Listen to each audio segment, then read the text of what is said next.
Herkese merhabalar, yeni bir yayına daha hoş geldiniz. Ben genellikle en az sayıda araç gereç ile üretkenliğimi arttırmaya çalışıyorum ve çoğunlukla sadece en çok işime yarayan programları ve elektronik araçları elimde tutmaya çalışıyorum. Daha önce hiç iPad kullanmamış biri olarak 2023 senesinde iPad benim de edindiğim araçlar listesine girmeyi başardı. iPad üzerinde de üretkenlik için kullandığım en iyi uygulamaları bu yayında sizler için bir araya getirdim. İsterseniz daha fazla beklemeden buyurun hemen konunun detaylarına geçelim. Bu arada yaptığım yayınları beğeniyor ve yeni yayınları kaçırmak istemiyorsanız dinlediğiniz platformlardan abone olarak tüm yayınlara anında ulaşabilir veya Patreon üzerinden bana destek olabilirsiniz. Artık her yıl elektronik cihazların yenileri piyasaya çıkıyor ve sürekli olarak aldığınız cihazlar değer kaybediyor. Ben çok fazla eşyanın insanın üretkenliğini düşürdüğünden ve dikkatini daha fazla dağıttığından yanayım. Bu yüzden hem tam zamanlı olarak yaptığım mühendislik işlerim, hem bu podcast, hem klarnet için kullandığım uygulamalar ve hobisel olarak uğraştığım tüm işler için sadece bir adet laptop kullanıyorum. Şu an itibariyle de 2022 M2 giriş model MacBook Air kullanmaktayım. Şirketin vermiş olduğu Windows Surface laptopu ise sadece SolidWorks için kullanıyorum. Bunun dışında pek kullandığım söylenemez. SolidWorks kullanıcılarının da sanırım en çok yakındığı konulardan biri SolidWorks'un sadece Windows platformunda desteği olmasıdır diye düşünüyorum. Konumuza geri dönecek olursak geçenlerde iPad kullanıcılarının kaçının Pro olarak adlandırılan özellikleri kullandıkları ile alakalı bir anket yapılmıştı ve iPad satın alan insanların %85'i Pro olarak adlandırılan özellikleri kullanmadıklarını bu ankette paylaşmışlardı. Şahsen ben de hem çalıştığım işte hem de ürettiğim bu podcast'te çok fazla RAM ve işlemci gücüne ihtiyaç duyan uygulamalar kullanmadığımdan dolayı giriş seviye bir bilgisayar seçtim. Bundan ötürü yine iPad alırken de 2021 yılında piyasaya çıkan 6. nesil iPad mini'yi hücresel veri desteği olan versiyonu ile Amazon'un yenilenmiş ürün kategorisinden $435 satın aldım. Tabii ki not almak istiyorsanız Apple Pencil da almanız gerekiyor. Ben de Apple Pencil Paperlike ekran koruyucu ve bir adet not defterine benzeyen bir kılıf satın aldım.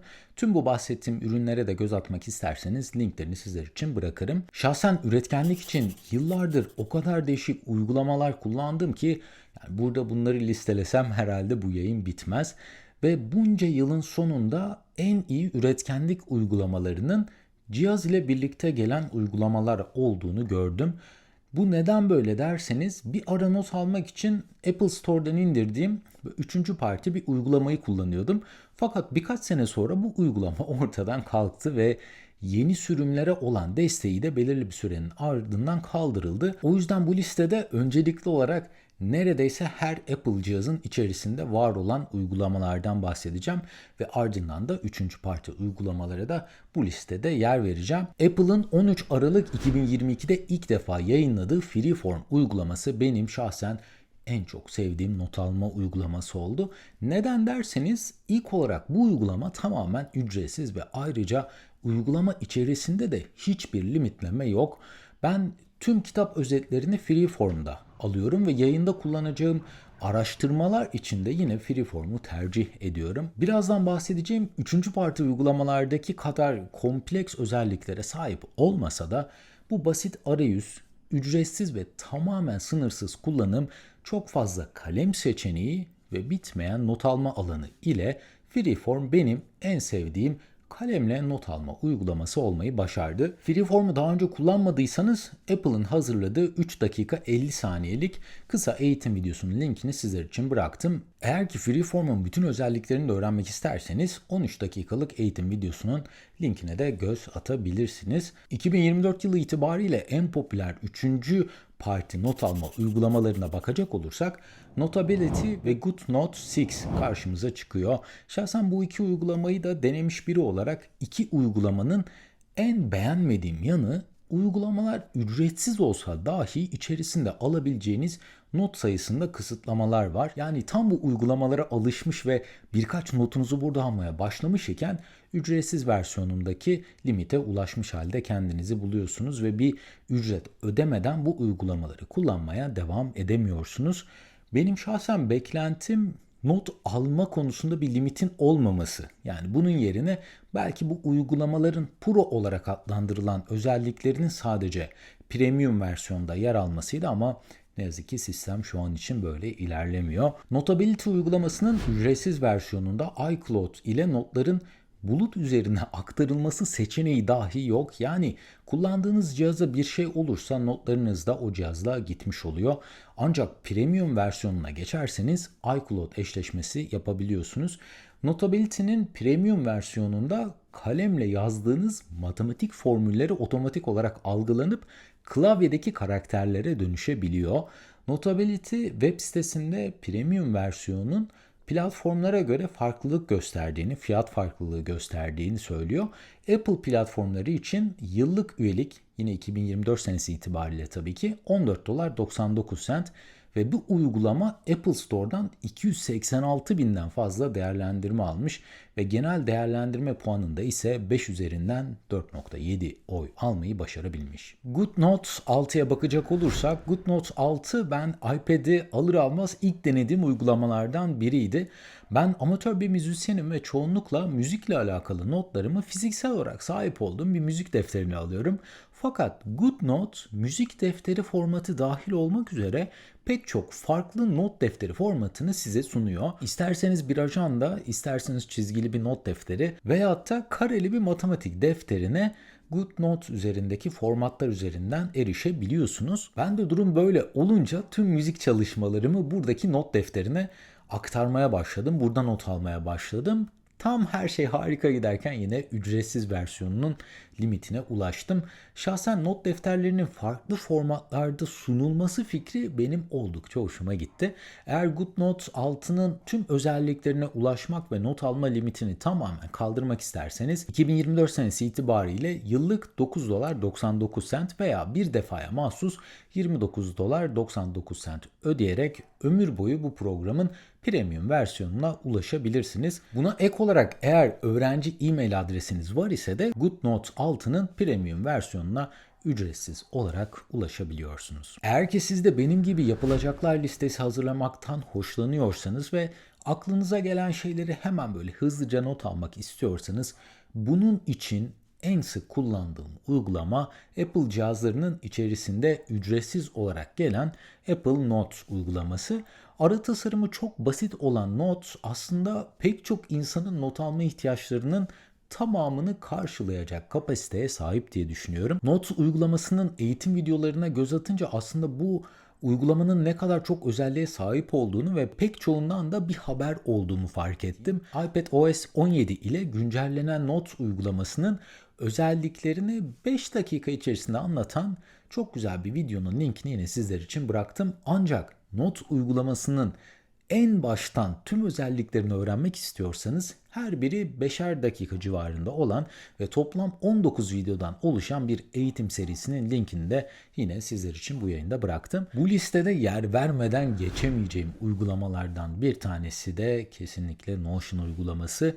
Ben bütün podcast metinlerimi Notion uygulaması üzerinde hazırlıyorum, burada not alıyorum. Genellikle böyle basit arayüze sahip olan ve kullanımı oldukça yalın olan uygulamalar benim her zaman ilgimi çekiyorlar. O yüzden Notion uygulaması benim podcast metinlerimi yazmak için tercih ettiğim ilk uygulama. Ayrıca ücretsiz versiyonunda da herhangi bir karakter veya da sayfa limiti de şu an için yok. Notion uygulamasının kendi YouTube kanalı var ve en basit özelliklerden en kompleks özelliklere kadar her şeyi bu kanal üzerinden öğrenebilirsiniz. Eğer sadece siz de benim gibi sadece en temel özellikleri kullanacak olan biriyseniz 6 videodan oluşan temel eğitim serisi bence işinizi görecektir. Ancak bu programla daha kompleks şeyler yapmak istiyorsanız 30 videoluk eğitim serisinin linkine yine göz atabilirsiniz. Üretkenlik için en sık ziyaret ettiğim ve değerini sonradan öğrendiğim iki tane uygulama var. Bu uygulamalardan ilki Apple Reminders ve diğeri de Apple Calendar.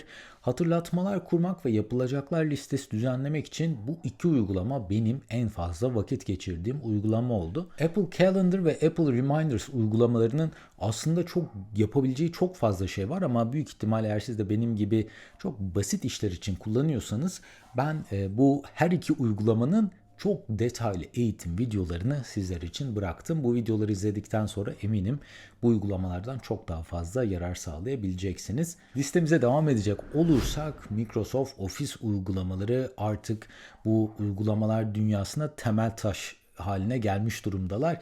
Yani bunlara yer vermeden geçemeyiz diye düşünüyorum. Tam zamanlı olarak çalıştığım proje mühendisliği işinde her gün bu uygulamaları ben şahsen kullanıyorum.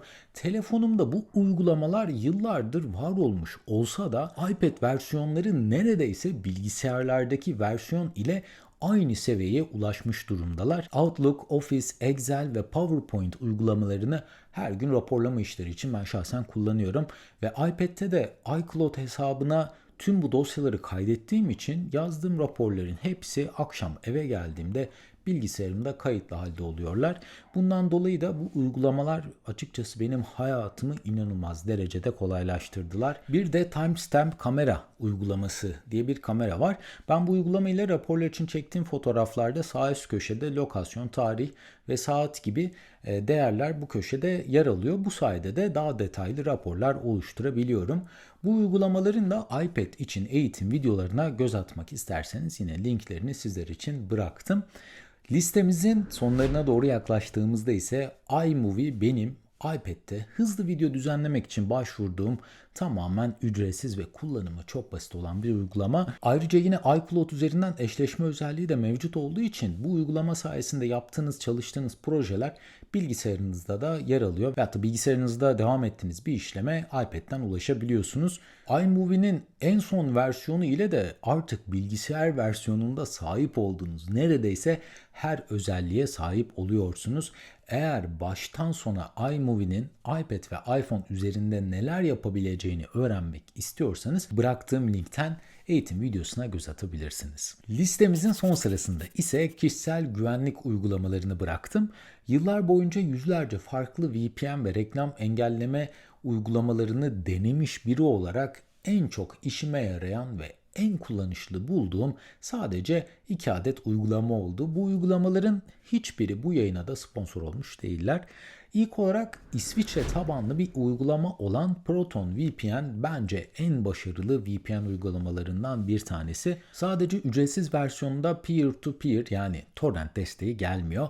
Ben aylık $5 karşılığında Proton VPN Plus'ı yaklaşık 3 yıldır kullanıyorum ve oldukça da memnunum.